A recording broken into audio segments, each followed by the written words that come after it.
আসসালামু আলাইকুম। ইরানের এই ভয়াবহ আক্রমণে বিপর্যস্ত পুরো বিশ্ব অর্থনীতি। এটা এই যে ইরানের সাথে ইসরায়েল আমেরিকার যে ত্রিমুখী যুদ্ধ চলতেছে মধ্যপ্রাচ্যে, এটার প্রভাব পুরো বিশ্বব্যাপী পড়ছে। আক্রান্ত হচ্ছে পুরো বিশ্ব, পুরো বিশ্বের অর্থনীতি আক্রান্ত হচ্ছে এবং সবচেয়ে বেশি ক্ষতিগ্রস্ত হচ্ছে এই যুদ্ধে ইউরোপ এবং আমেরিকা। কারণ তাদের তেল এবং গ্যাস ছাড়া মধ্যপ্রাচ্যে তারা অচল, তারা একেবারে পঙ্গু। এই তেল এবং গ্যাস এত বিশাল এক অস্ত্র, পরমাণু অস্ত্র থেকেও অথবা নিউট্রন হাইড্রোজেন বোমার থেকে আরো বেশি কার্যকরী এই অস্ত্র।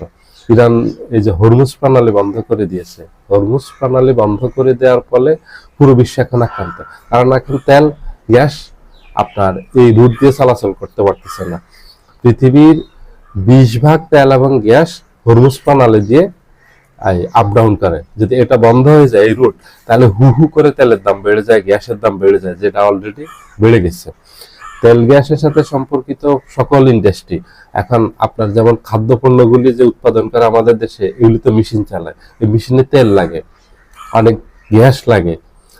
কিছু মেশিন তেলে চলে, কিছু গ্যাসে চলে। এখন এই তেল গ্যাস ছাড়া আপনার অচল, মেশিন অচল হলে হু হু করে আপনার দ্রব্য দাম, মূল্যের দাম বেড়ে যাবে।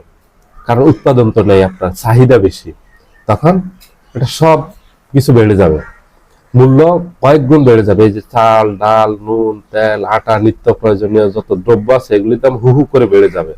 এবং এই যে গ্যাস উৎপাদন করে, এই বিদ্যুৎ উৎপাদন করে এই তেল দিয়ে, গ্যাস দিয়ে, এই বিদ্যুৎ উৎপাদন বন্ধ হয়ে গেলে পুরো বিশ্ব অন্ধকারে চলে যাবে, না কিছুই চলবে না, সব বন্ধ। পানি, তেল, গ্যাস ছাড়া পুরো বিশ্ব একেবারে অন্ধ হয়ে যাবে, পুরো বিশ্ব অচল। এবং দ্রব্যমূল্যের দাম হু হু করে আপনার কয়েক গুণ অথবা কয়েকশো গুণও বেড়ে যেতে পারে। যদি এটা নির্ভর করে, যদি যুদ্ধ দীর্ঘস্থায়ী হয়, তাহলে 1 টাকার জিনিস 100 টাকা হয়ে যাবে এবং হাহাকার লেগে যাবে পুরো বিশ্বে, দুর্ভিক্ষ দেখা দিবে পুরো বিশ্বে। এই জন্য পুরো বিশ্ব আক্রান্ত হয়েছে। এই ইরান, আমেরিকা, ইসরায়েলের সাথে এই যুদ্ধ থেকে কেউ বিচ্ছিন্ন না। কারণ এখন আপনি বিচ্ছিন্ন হয়ে বিশ্ব থেকে থাকতে পারবেন না এই আধুনিক বিশ্বে। এই এটার জন্য মূলত দায়ী পশ্চিমারা, আমেরিকা, ইসরায়েল এবং মধ্যপ্রাচ্যের মুসলিম কান্ট্রিগুলো। এখন ইরান এমন ভাবে ধরছে এই পশ্চিমা বিশ্বকে, এমন টুটি চেপে ধরছে, এখন ইরানের হাত থেকে রক্ষা পাওয়ার উপায় নেই। ইরান যেভাবে একের পর এক হামলা চালিয়ে যাচ্ছে আমেরিকার বিভিন্ন লক্ষ্যবস্তুতে, সামরিক বেসামরিক স্থাপনায়, এবং ইরান এখন নির্বিচারে হামলা চালাচ্ছে। এই হামলা থেকে এখন রেহাই পাচ্ছে না শুধু আমেরিকা, ইসরায়েল না, ইউরোপের যেসব প্রতিষ্ঠান আছে ওগুলি, এবং মধ্যপ্রাচ্যে এই যে